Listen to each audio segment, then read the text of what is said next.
Good evening and good morning for those who follows us from the United States. I would like to welcome you in the next program of this talk series organized by the SALT, Istanbul-affiliated research center, along an exhibition entitled as Between Empires, Beyond Borders, The War and Armistice Years Through the Eyes of the Köpe Family, opened on the 15th of September 2020 at the Salt Beyoğlu and curated by Laurence Tanatar Baruch, Nefin Dinç, and Erol Ürker. My name is Gábor Fodor. I'm the director of the Hungarian Cultural Center in Istanbul. I will be the moderator of our today's talk and also the editor of the book, what we are going to discuss. The book is with me, fresh and hot from the printing house. First of all, let me introduce our guest of today, Elizabeth Thompson from the United States, Washington. Hi, Elizabeth. Thank you for joining us. Hello. Good morning from Washington, D.C. Good morning, good evening from Istanbul. And Emre Saral from Ankara, from the Hacettepe University. They will talk about their respective topics from this volume and also give some insights about the Köpe story and the whole story of the so-called Köpe archive. Before passing the microphone to our respective guests, let me briefly introduce the Köpe story for those who are not acquainted with the topic. So Antoine Köpe was born in Istanbul in 1897 and grew up in speaking French, Greek, Ladino, and some Italian in the imperial capital Istanbul and in Salonika, today's Greece, Thessaloniki. Antoine took part in the World War I after enlisting in the Austro-Hungarian army in 1916 in Istanbul. He was sent to Palestine in 1917 to fight against the British. He witnessed the catastrophic retreat of the Central Powers from Palestine. After spending 3 months at a military hospital in Damascus, he came back to Istanbul in 1918. At that time, Istanbul was occupied by the Allied forces. After returning to civilian clothes in December 1918, Antoine refused to be deported to his paternal grandfather's homeland in Transylvania, which by that time became a part of Romania. Antoine had to hide from the Allied troops, not to be caught and deported. After spending months looking for a job in Istanbul, Antoine moved to the Black Sea region in Turkey to work at the coal mines as a clerk. He married Emily Gaziades, a Greek woman from Istanbul, and started a family in the new Turkish Republic. He later found work at the various branches of the Ottoman Bank in Anatolia. Towards the end of his life, he immigrated to the US and passed away in Texas in 1974. Let me introduce shortly what the so-called Köpe project has, as after the so-called rediscovery of this hidden archive by Nefin Dinç, a respective Turkish filmmaker from New York. Different projects came into life in the previous years. So first of all, Nefin Hanım decided to make a documentary, which after years of development seems to be broadcasting in the near future under the title Antoine the Fortunate. Secondly, the historical research for the documentary opened the way for an exhibition titled as Between Empires, Beyond Borders, The War and Armistice Years Through the Eyes of the Köpe Family, which I mentioned earlier. The exhibition delves into the memoirs of the Köpe family, who witnessed Ottoman Empire's modernization period, as well as its withdrawal from the world stage. The visual narrative of the exhibition is based on detailed archival records spanning the Second Constitutional Era, the First World War, and the Armistice period that followed.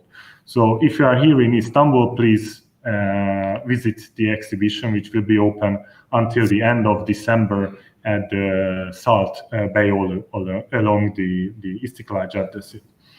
And as the kind of a final project inside in this Köpe series of events, is through Antoine's memoirs, volumes and cartons, as well as visual and audio recordings, in addition to selection from hundreds of photographs taken by his brother Tayyip Köpe. A publication came into life under the title Between Empires Beyond Borders, the Late Ottoman Empire and the Early Republican Era through the lens of the Köpe family.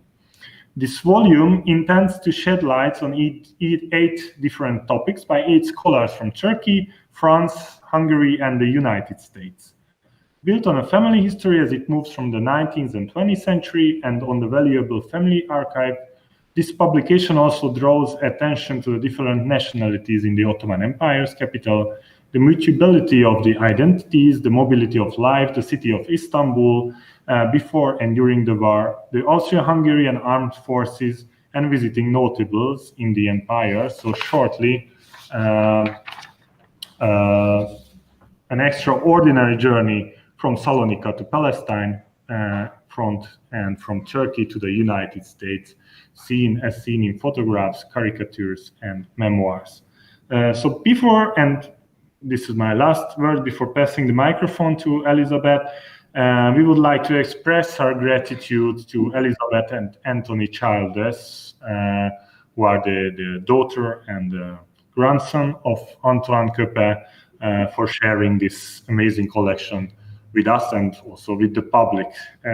So our today's talk will draw attention to this book, which I just mentioned, which will be published in a week in Hungary by the Research Center for the Humanities, and which will be hopefully accessible in Istanbul through the SALT or the Hungarian Cultural Center, and which will be also accessible in the internet in some months, so it will be open access.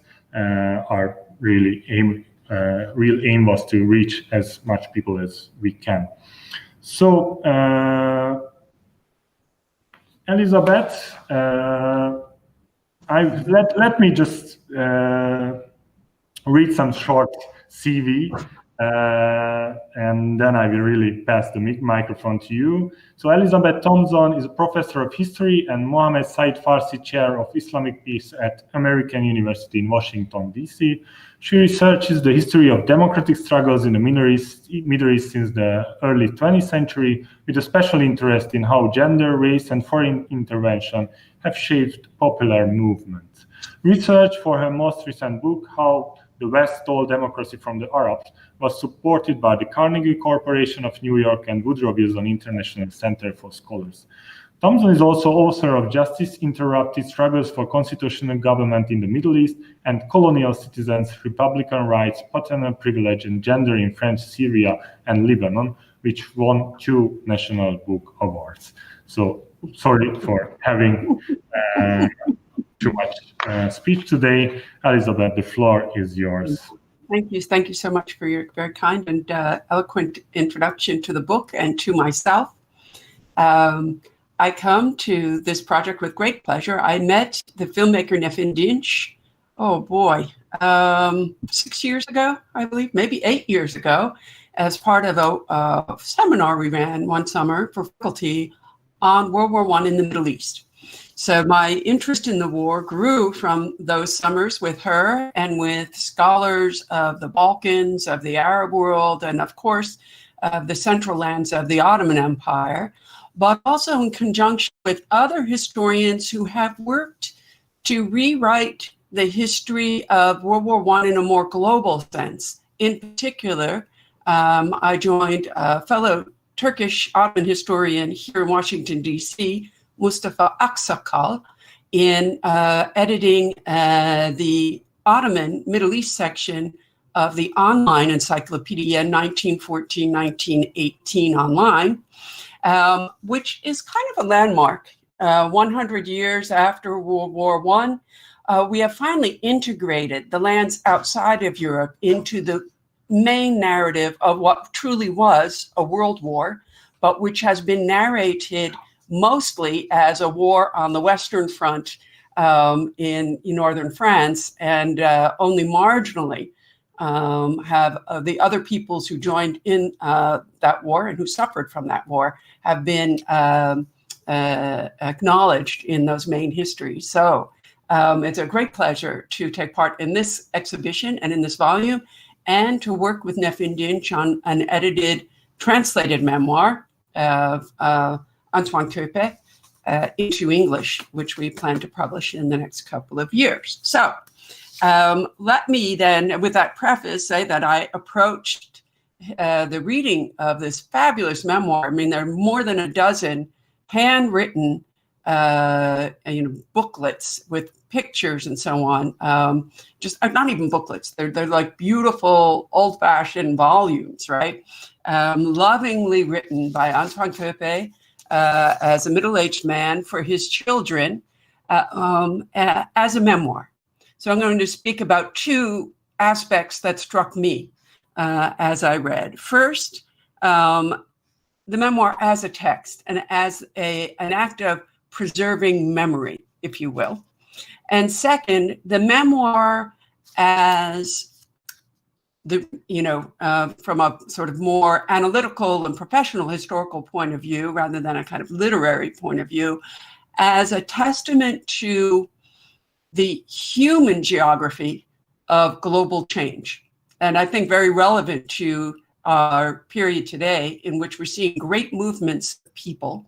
So, the Köpe family came and convened in Constantinople in the mid-19th century during the upheavals of the 1848 revolutions, and at the beginning of what historians of Eastern Europe, Central and Eastern Europe, where the Köpe family lived, have called, according to one book title, The Great Departure, right? The massive migrations and upheavals of Europeans in the mid to late 19th century, as many migrated, for example, to the United States. The Köpes, however, moved south from Hungary to Constantinople, married into French and then Greek families there, and settled in for 100 years. The memoir ends with some very sad silences, all right? While it praises at the beginning the sort of marriage of East and West, and let me read a quote from the memoir in that spirit. Antoine wrote, "My birth is the result of the encounter between two beings of different race and religion who, pushed by destiny, came from the East and from the West of Europe to Constantinople to found a new lineage." Right? His grandmother was from a French family in Brittany. His grandfather was escaping the persecutions attendant on the 1848 revolution in Hungary. And as he wrote, and as clearly the family felt, they were part of the making of a new world that joined East and West, right? The memoir ends not as eloquently, sadly, and with mainly pictures of the emigration of the family out of Constantinople, sadly, or out of Turkey, I should say. They moved around, and ultimately to the United States. And it became clear, as Nefin Dinç and I did research, and others, that was not a happy move for Antoine Köpe. At that moment, the United States, and again, at a moment of a sort of shift in human geography and in political world geography, the beginnings of the Cold War, the world had been split into East and West. His homeland, Hungary, had moved into the Eastern sphere, the Soviet sphere in the Cold War. And the family felt forced once again, as it had 100 years earlier, forced to move into, to choose sides, if you will, and then move to the United States. But that gets ahead. Let me look first and talk about my first experience in reading those cursive lines on yellowed paper, written lovingly for his family. At first glance, the memoir on World War I that Antoine Köpe left his family was written from a satirical and youthful point of view. I titled my contribution to the volume Antoine Köpe's Trail of Tears and Laughter in his voyage from childhood Salonika to joining the war effort in Constantinople, and fighting on the front in Palestine, only to return again to Constantinople and then to have to leave and escape Constantinople, as mentioned, to take work on the Black Sea coast. The memoir, particularly in the focus on the World War I years, concerns the mishaps of a young man who grew up excited but ignorant of the wider conflicts and issues surrounding World War I. All he wanted to do was fight, like many young men recruited, even today. But as I read, I was at first reminded of very famous published memoirs of World War I, written in a similar vein.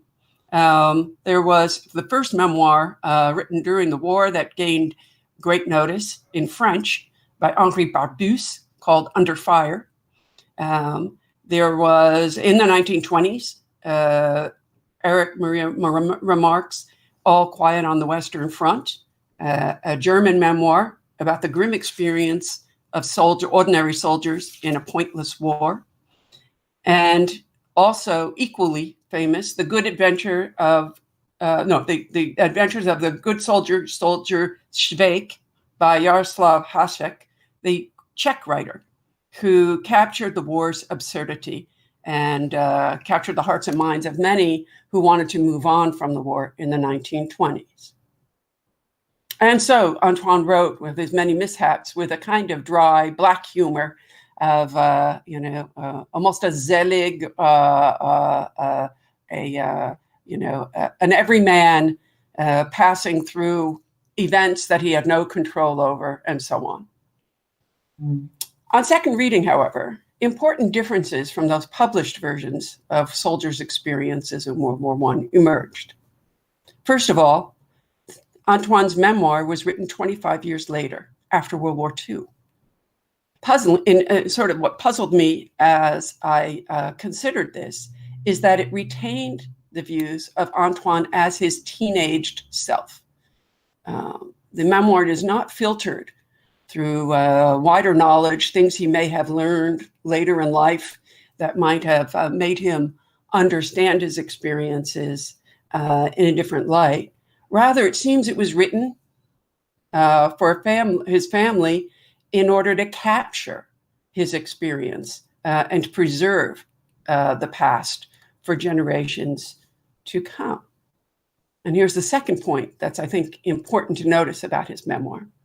It was written for his family, all right, and not published, all right. I suspect either he did have a diary that he wrote from in the 1940s, or more likely, what he wrote down were actually stories he told family and friends in the intervening decades between 1918 and 1945, when he began writing. It is highly likely, since he began writing the memoir in the 1940s, that he had also read the books I just mentioned. Under Fire, Henri Barbusse's memoir, opens with a hospital scene, much as Antoine's memoir opens, with a story about a good old friend with whom he'd fought and whom he'd met in a hospital in Damascus, right? Just like in The Good Soldier Švejk, Antoine focuses on understanding tensions between ordinary soldiers and rather aristocratic officers that they served under in the army. And so it is highly likely that although Antoine decided to maintain his teenage perspectives in order to render a good story for his children and grandchildren, as he stated, he also shaped those stories in conversation with others' memories of the war, okay? And so he self-consciously participated in a kind of war memoir genre of the young man revealing his experiences to those as basically as fixing a memory and holding on to a past that clearly by the 1940s had slipped away. Okay. So the book and his writings, and as we begin to think about publishing an English language version of his memoir, clearly contains value in looking at the mentality, not just of young men, but the ways in which memory was preserved for a second generation, particularly coming into the era of a Second World War. I am pleased, that the current edited volume and ultimately published versions of the memoir will take a place on bookshelves alongside other soldiers' memoirs of World War I in the Ottoman Empire that have been published at this time of centennial remembrance of the Great War. I'm particularly thinking of very early on publication in English of a Turkish memoir by Lieutenant Mehmet Basi, called in English the Gallipoli Blood Bone Pine Diary, which again, a recovered diary that gives a day-to-day account of what it was like to fight on the Gallipoli front. Another important book that has come out at the time of the centennial is called Day of the Locust, edited by Palestinian historian Salim Tamari, recounting and republishing, translating a memoir of an ordinary soldier who served under Turkish officers in Jerusalem, very near the front that Antoine fought at during World War I. And a more recent kind of collected memoir, translated by Selim Deringil, The Ottoman Twilight in Arab Lands, concerns the memoirs of how Turks regarded the Arab provinces in the very late stages of the war, territories that they ultimately would lose, of course.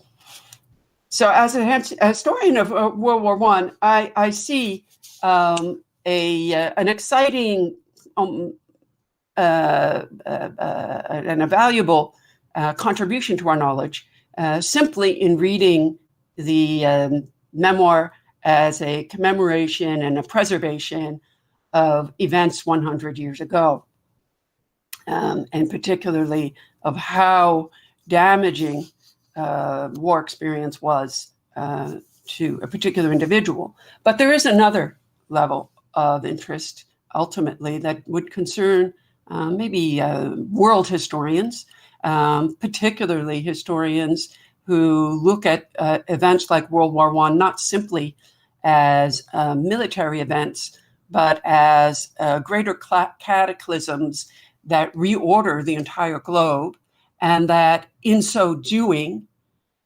uproot, damage, destroy, right, many lives. Tens of millions of people died in World War I, but also moved many people from their homeland into new places and reoriented the way they thought of themselves as part of a community. And here I return to the quote that I began my talk with, in which Antoine Köpe quotes his father, or presents a sort of a memoir of his father, seeing himself as a man of the late 19th century. He was very elderly during World War I, as someone who synthesized Eastern and Western Europe. The Köpe family clearly saw themselves as full-fledged members of a country, an Ottoman Empire, that was in their mind part of Europe. And the Ottoman Empire was fighting a war alongside the Austro-Hungarian Empire under the Habsburg dynasty and alongside the Germans to preserve, interestingly, and this is, you have to read between the lines, but it only makes sense once you understand that the basic social and political imaginary of Charles, the father, and Antoine, the son, was that Constantinople and Turks were part of Europe. And so Antoine writes about how he fought as a brother in arms with Ottoman Turks during World War I. He himself was in the Habsburg army, right? But they fought at Palestine. They fought, they traveled together through Syria to get to that front. And they exchanged materiel and cooperated in building bases and so on in Istanbul itself. And that to him, this was a worthy cause in preserving a kind of Christian Muslim Europe, a world that was pluralistic in its very nature, a world in which one suspects, and we need to do more research in order to discover the truths behind this, but as a hypothesis, a sort of world, a shared world, Christian-Muslim Europe, that had been envisioned even by Antoine's grandfather when he became a prominent citizen of Constantinople by the 1850s, had helped to settle other refugees from the 1848 revolution into the empire, had run a jewelry and clockmaking shop that provided luxury goods for the palace itself. And his father, Charles, who worked for the Ottoman Railroad and the Ottoman Bank, that they had cultivated in the family a sense that they belonged in this empire, but that this empire, they belonged to the empire because they too were European, right? This comes out in two ways. I mean, they bragged that they had Cemal Pasha, one of the great leaders of the Young Turk triumvirate that ruled the empire during World War I, that Cemal Pasha was their neighbor, right? And that they shared kind of a civilized life together. This comes out in further chapters of the war, on the war, when Antoine describes his travel east on a train first and then by truck from Constantinople across Anatolia. And he talks about the great division as they move into Syria. Their Europeanness was distinct in his mind from the Eastern Oriental nature of Kurdish and Arab peoples who lived in the eastern provinces of the Ottoman Empire.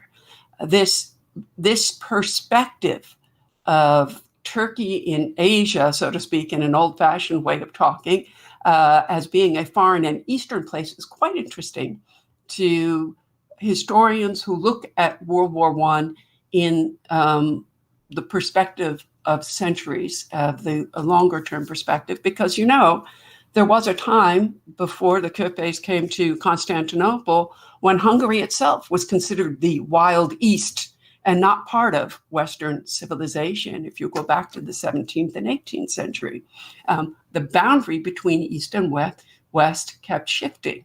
And so it would, I think it's very interesting to think about the role of migrants to Constantinople, like the Köpe family and like the family that came from Brittany, in shaping a new kind of extended Europe, but also a Europe that implicitly in this memoir was more civilized than the aggressive imperialistic British and French, who were their enemies in World War I. Of course, the memoir then shows us that from this moment of greater solidarity during the war, and many a war memoir and many ordinary people's experience of fighting a war are stories of greater solidarity amongst soldiers, a greater understanding of the country that they fight for because they meet people from different provinces and so on.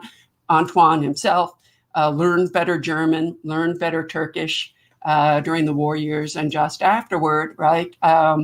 Whereas he had grown up in a kind of Levantine or European bubble where you spoke French and Greek and so on. He had entered into the sort of a more robust solidarity, if you will, with his brothers in arms. The second half of the memoir is the great unraveling of that solidarity and the erasure of even the idea, the ability to imagine a Muslim Christian Europe, most dramatically figured in the great Turkish-Greek population exchange following upon the Treaty of Lausanne in 1923.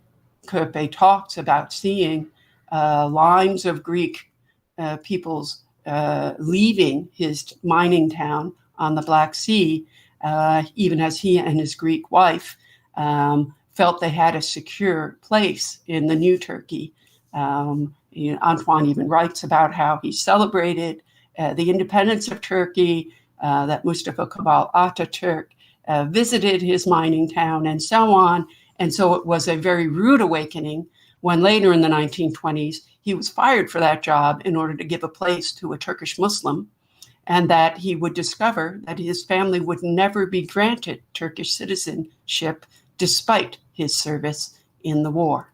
And it is so with a bitterness that he comes to write the memoir in 1945. He had an interim hoped perhaps the family might return to their homeland in Hungary, only to find a communist regime that shut them out of their country as well. And so the memoir ends in great sadness, in a great sense that while it began with a sense of, being a misfit was a great adventure in the war, the being a misfit by the end of the memoir is a great tragedy for the family as they make their way across the ocean to the United States. I think I'll conclude there, just that this gives a sort of larger picture of the memoir, both as a poignant personal text, preserving the life and perspectives in a genre of war writing, but also something that historians might use to help trace and recover a lost mentality of Muslim Christian Europeanness. Anyway, so thank you very much. Thank you very much, Elizabeth, for this amazing summary. It's a great opportunity to link your topic to our today's second guest, Emre Saral, who will talk about what was the reason that Austro-Hungarian army and especially artillery units were present in the Ottoman Empire, and what was their task and the mission, and what happened with the units later. So before passing the microphone to Emre, I would like to shortly read his CV as well. So Emre Saral, born in Ankara, studied international relations and modern Turkish history. His doctoral thesis for... Nereden devam edelim? Yani nerede kesildi? Tamam. Okay. Okay. So waiting for the broadcasting. Okay. So after having a little break, I would like to pass the microphone to Emre, but before I will read his short CV. So he was born in Ankara, studied international relations and modern Turkish history.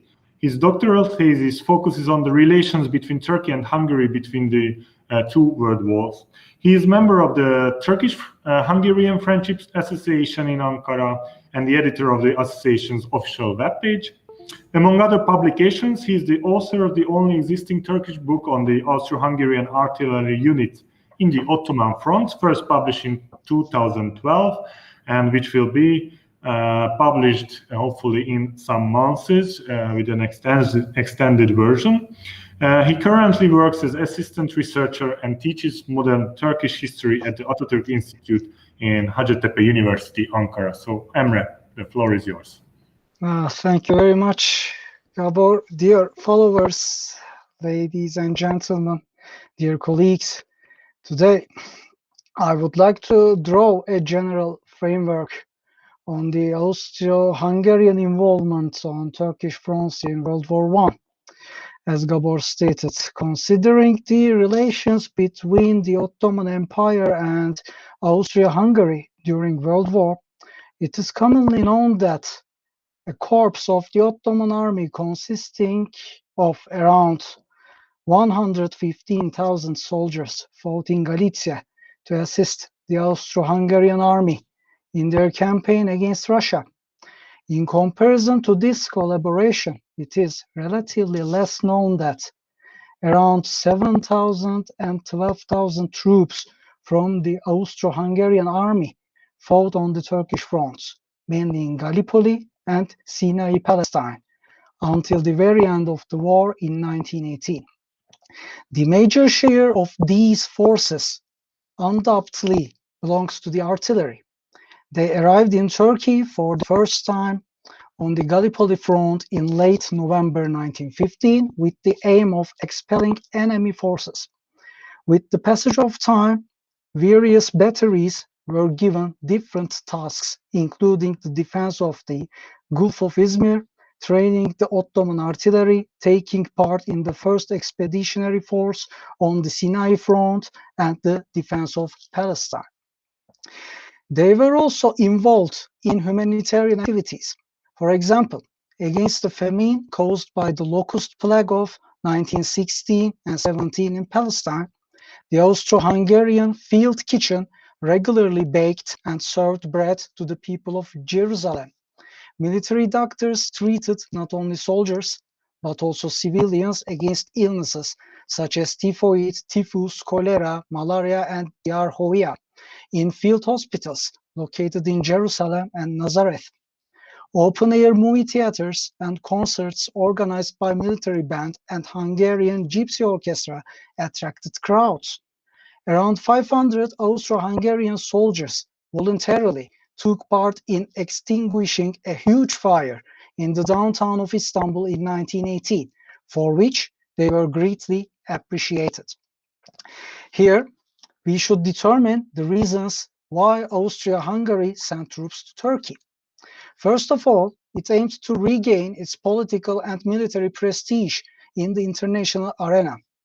Second, there was a rivalry between Austria-Hungary and Germany on having an influence over the Ottoman Empire. Both states were calculating the possible conjuncture in the aftermath of the war. Therefore, they simply tried to impress the Ottomans for further economic and commercial privileges. During the Gallipoli campaign of the Entente powers, there was neither land nor naval direct connection between the Ottomans and their allies to send the army additional supplies. So, the Germans decided to invade and eliminate Serbia and open the Balkan connection among the Central Powers in order to prevent the fall of Dardanelles. To accomplish this, Germany made a military alliance with Bulgaria on 6 September 1915 and invaded Serbia. Then, the Germans were able to supply the Ottoman Fifth Army in November 1915.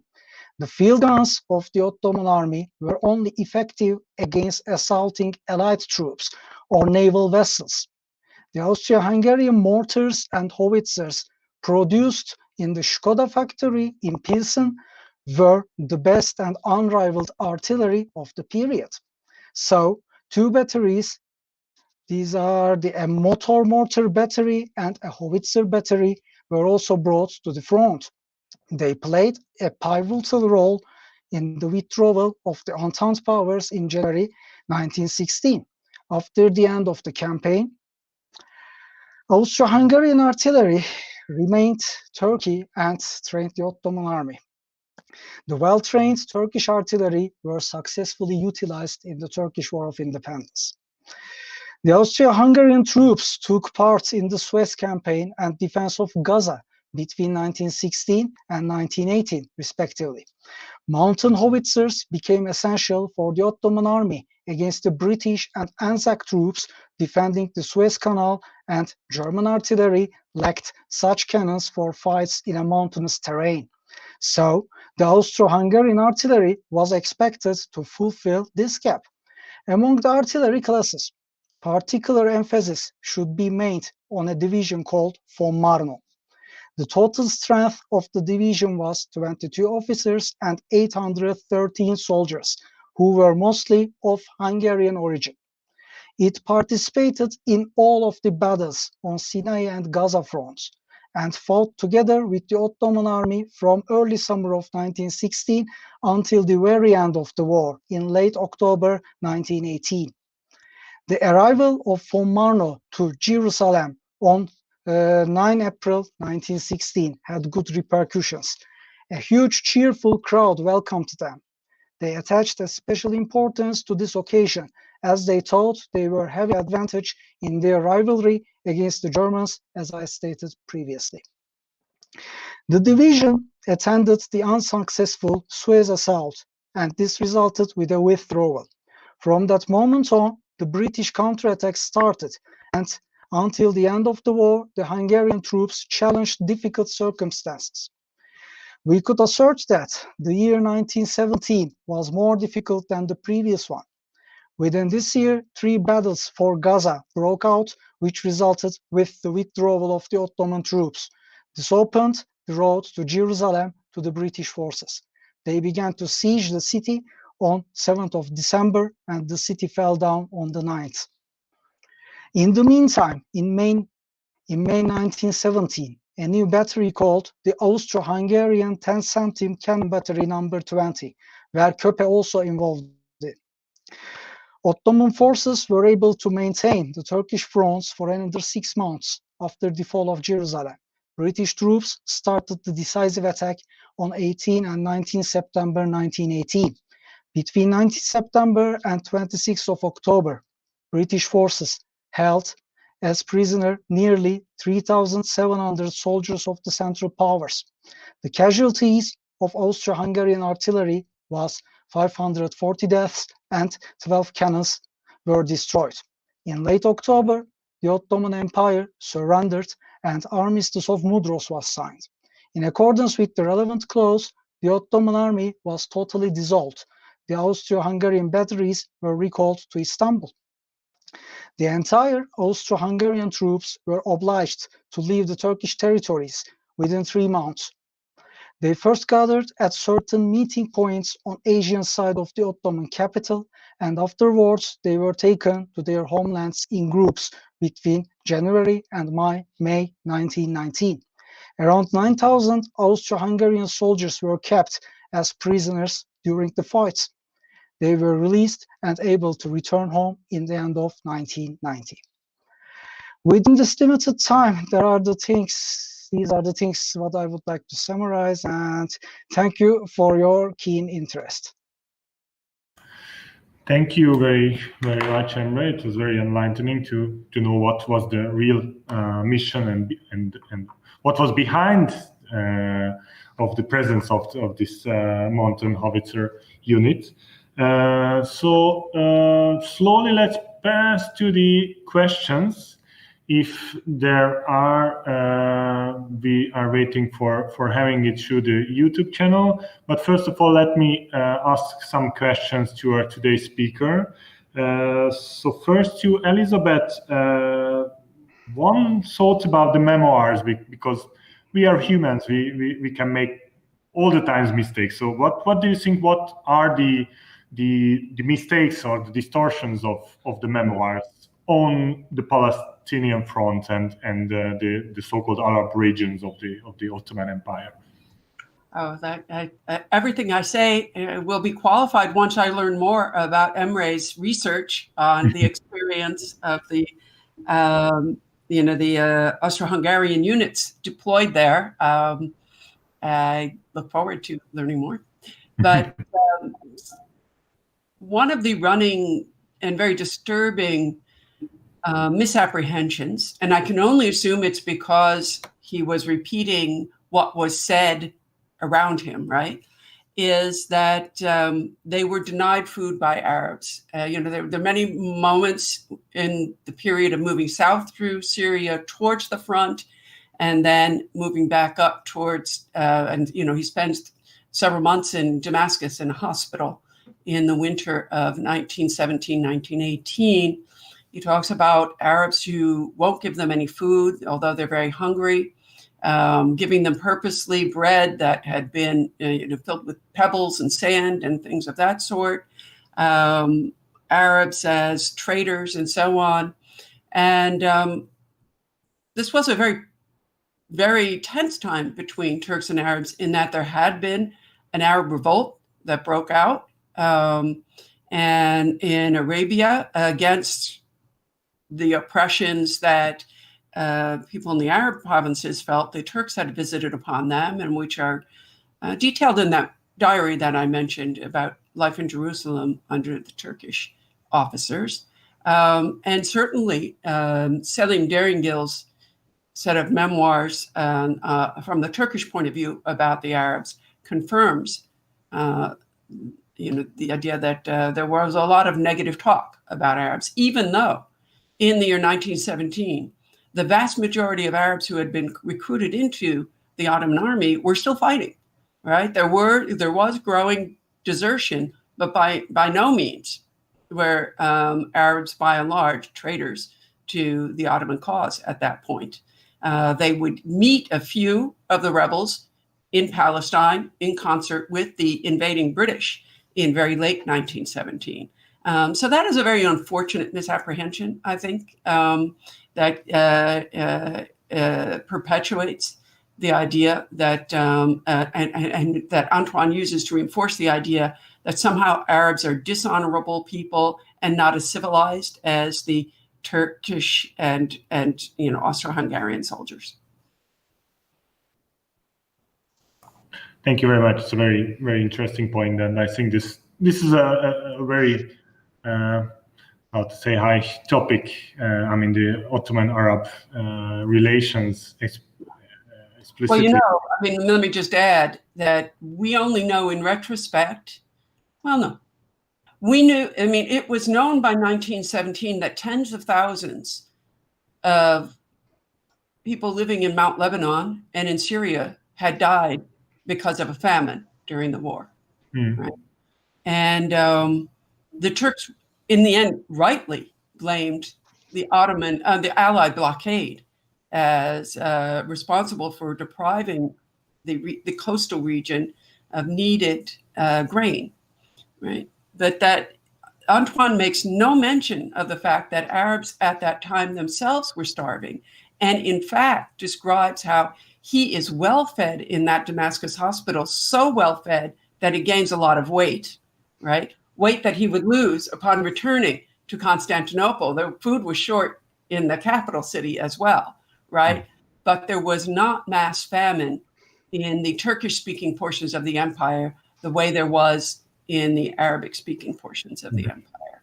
And so the fact that that is not even mentioned makes me think that he was preserving and probably working from some kind of diary he kept. I mean, he was a man who was writing and drawing pictures all the time. So it's possible that there was an original diary and that he was only reflecting prejudices from those who were around him, right? That's quite unfortunate. Yeah, we can connect this idea. I mean, having a diary and the caricatures to another question to Emre, because Antoine was, on one hand, he was a soldier, of course. He was deployed as a translator, though he couldn't speak very well, even Turkish nor German. But he was also an artist in a way. So he drew several drawings, caricatures, etc. So do you know any other members of the Austro-Hungarian units, or maybe the Germans who were Hungarians as well, who were artists? Yeah, let's talk about the lighter sides of the disaster then. There are some artists who were involved in the Great War as part of the Austro-Hungarian army. And they fought particularly in the Palestine front. And as I have stated, the military band and an orchestra was very active to keep the morale of soldiers and the public opinion up high during the war. And on the other hand, travels for scientific purposes and archaeological excavations were held too. And apart from these, few well-known artists from different branches also involved in the Ottoman fronts, as you have introduced Gábor. And about them, I would like to show a slide if I would be successful. Let's try it, and please confirm me if you see it. Then, yeah, it's coming. Oh yeah. Yeah, fine. Glad to hear that. In the first slide, you see graph or count Alexander Sasha Kolovrat. He is the founding father of the Austrian film industry. He is a filmmaker. He was a filmmaker, director, and photographer. And he, as the accredited filmmaker of the Austro-Hungarian army, he shot a movie on the Austrian-Hungarian troops in Gallipoli front and presented it under the name of The Last Days of the Entente in Gallipoli for propaganda purposes in 1916. As you see the poster of his presentation and of the movie. And another leading artist was Wilhelm Victor Krauss. He drew a book, he prepared a book, published a book, and it's in English, it's called Portraits and Sketches from Turkey in the World War. And he visited the Gallipoli front and drew the oil painting portraits of the prominent Ottoman statesmen, including Enver Pasha, Talat Pasha, and the prominent figures of the Union and Progress. And he drew from the front the officers, including Kemal Atatürk. At that time, he was a young colonel. And this is the first oil painting of Mustafa Kemal Atatürk. And this is its significance. And other artists as a soldier who served as a soldier in Ottoman fronts was Hans Sedlmayr.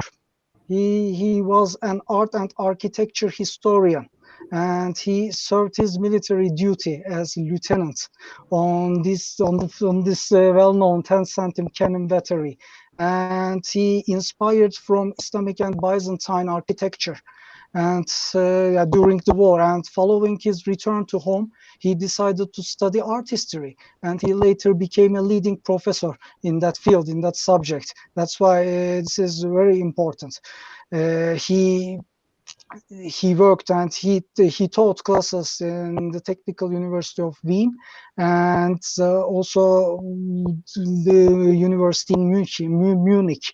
This from this aspect, this is important. And other prominent painter and soldier is Robert Hoffman. He served as the first lieutenant, and he was the commander of this famous 10-centimeter battery, number 20. And he was a famous painter as well, and he was an expert on charcoal drawing. He drew portraits from the front, but he lost them during the withdrawal in the Palestine front and during the withdrawal. And he acquired it back in 1937. By a great coincidence, an officer from the enemy troops brought this book back in 1937 during the peace times. And after the war, he drew at a comic magazine called The Musket. And I would like to show some examples from his painting book. This is the artillery sergeant major Ahmet Efendi, as we call him, the Onbaşı Ahmet. He also served in this artillery, and he was one of the soldiers in this artillery. And now we know how he looks like through this painting, through this caricature. And two samples from his art fall in the aftermath of the war, and the two samples published in the caricature magazine called The Musket. And moreover, the first Lieutenant Heinrich Löwy was among the officers who served in this unit. He became ill and was sent to Austria-Hungarian hospital in Istanbul in early September 1917 during the battles, and he died there. His peculiarity was he was a good pianist, and he was awarded by the Austrian Ministry of Education by his talent. But unfortunately, he died during the war. And finally, I would like to talk about Géza Marotti. He was a famous Hungarian painter, and he painted pictures of the destroyed British tanks in the battles of Gaza. This is another photograph, but the tank which was described was that you can see in the photo. He was sent to the Gaza front to draw the war paintings for the military figures and for the military museum. He personally met Jamal Pasha and visited the most dangerous parts of the front for several weeks. And the Hungarian painter, he was able to return home under difficult circumstances after the war. And he brought letters of 2 Austrian soldiers to home who died in the battle and delivered them to the families in Vienna. And I think these are the lighter sides of the war that we are talking about. As far as I remember, Marotti arrived with Huffman together, and most of the drawings of Marotti found their way to the United States. So most probably there should be a place in the States where these drawings are being kept. Unfortunately, we do not know exactly where are they now. So thank you very much for both of you. I'm checking whether we have any further questions. We are running out of time, so we have only time for 1 or 2 questions. Yeah, just a minute. I'm checking it. Okay. As far as I've seen, there isn't any specific question. So you were very great explaining and fulfilling all the holes of the knowledge regarding the First World War, and especially the Köpe archive and the Köpe family and the role of the Austro-Hungarian army. So thank you very much again for having today with us, and hopefully all of you who joined to this discussion will meet this book in a hardcover or in the online sphere. So hopefully it will be open access in some months. Until then, you can ask the Hungarian Culture Center or the SALT Research Center for having a piece. Thank you very much. Thank you for the other authors, and thank you again for especially Nefin Hanim, who started this project years ago and still pushing it until the end. And hopefully we will be able to see the documentary in the next year as well. So see you in the next talk of the SALT, and take care of you. Stay healthy, and have a nice night and day in the States. Goodbye. Thank you. Bye-bye. Bye.